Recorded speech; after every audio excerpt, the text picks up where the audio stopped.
good afternoon. It's me, your realtor, Renee, and I'm getting the privilege of hanging out today with Kip.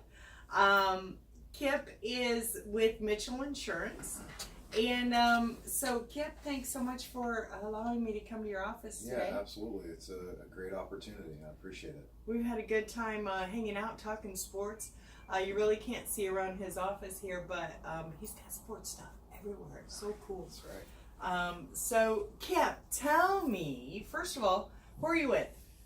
So I represent Mitchell Insurance Services. We, since 1971, have been association-focused agency here in the Tampa Bay area. So I'm working on things for community associations as well as commercial business. Yay! Commercial business is where I come in, and why I really wanted to sit down with Kip. Yeah, absolutely. Because I handle commercial real estate as well. It is not the primary focus of my business, however, I do also have commercial. So Kip, in the commercial realm, Yep. What types of lines of insurance do you work with? So the state of Florida is very unique for insurance needs. A lot of people aren't from our area but move to our area, and when they get into the insurance world, it becomes very sometimes mind-numbing and just completely different from what they've expected. But so what we look at for insurance in the state of Florida, we're going to be looking at, depending on the location of your business and your residence, flood insurance. Obviously, we want to cover property insurance. We're looking at things like general liability. If you're on the association board of directors, you want to look at directors and officers coverage, things that cover those fiduciary responsibility decisions. And then we can look at workers' comp and umbrellas to kind of cover the whole ordeal.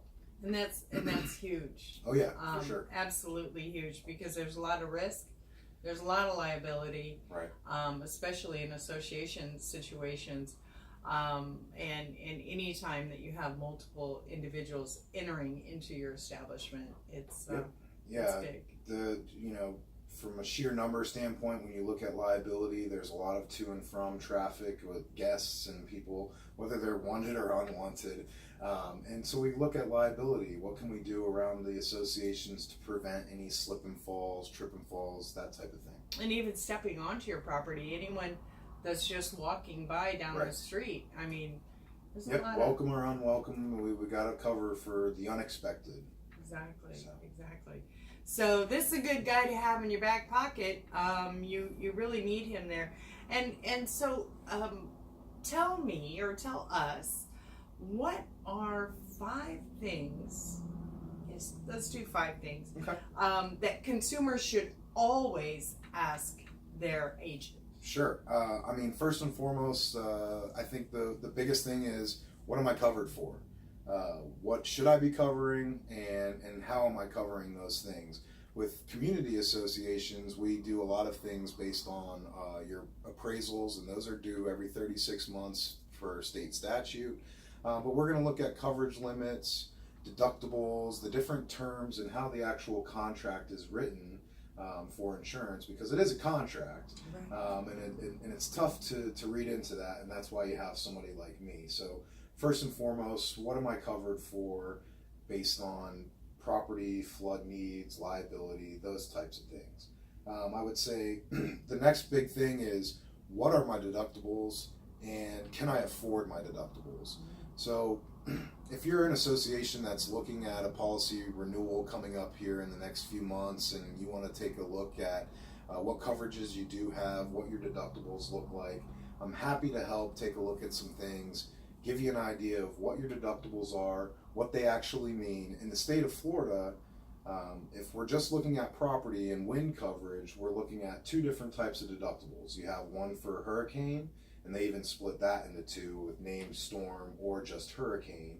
And that's a percentage deductible based on your total insurable value, or the building limit that you have. And then you have an all other perils deductible, which is usually a dollar amount, which would be anything outside of the wind or hurricane activity. So lightning strikes, potentially sinkholes, or catastrophic ground collapse. explosions, riots, aviation accidents. There's a number of things that are thrown Well, into these you policies. really got to know these policies. Yeah, absolutely. Because that's when they come back and go, Right. Wow. And to kind of go on that, I said, can I afford the deductibles? We're always looking at when you have higher insurable values and the percentage deductibles with hurricanes. What are the things that the associations or the insureds will have to do in order to be able to afford to pay out those deductibles before coverage starts to kick in? And then I also wrote down, when's the last time my current agent did a risk management survey? Here with Mitchell Insurance Services, each one of our accounts either gets a quarterly or semi-annual risk management survey where we physically walk the properties. Nice. We identify different areas where the association can improve the property or help mitigate some claim scenarios. So it won't necessarily help with your premium and saving on money there, but it can definitely help along the way in the future as far as preventing claims and having that premium increase because of claims activity. Right. And then the last thing, we also, I would ask if your agent has ever done a disaster preparation program. It's something that we also provide. We do that typically right before hurricane season starts. It's starting to warm up finally, so we're going to be there soon. But what we do is we put together a program so that we can help associations identify maybe who their property managers are or who their best contact is. If they have a roster of unit owners that they want to keep in contact, maybe we have snowbirds and a lot of half-time residences. So we look at that. Who can we keep on the same page and how can we communicate before a storm, during the storm, and after the storm? And that's something that we also put together for our associations. That's huge. It is, yeah. It's a big thing. Yeah, I mean, so that's the extra touch that they don't have to do that, but they do that for you as a courtesy, and I think that's huge. Yeah, I mean, it helps you to be able to know who exactly your insurance agent is. A lot of the times what we hear for those associations that do move over to us is, well, we saw the agent once a year and we never hear from them again. Right. So we put together this program, a service-based aspect where we're hands-on, we're proactive throughout the year, and that helps you guys instill confidence in what you're buying and how you're covering your most valuable assets. Love that.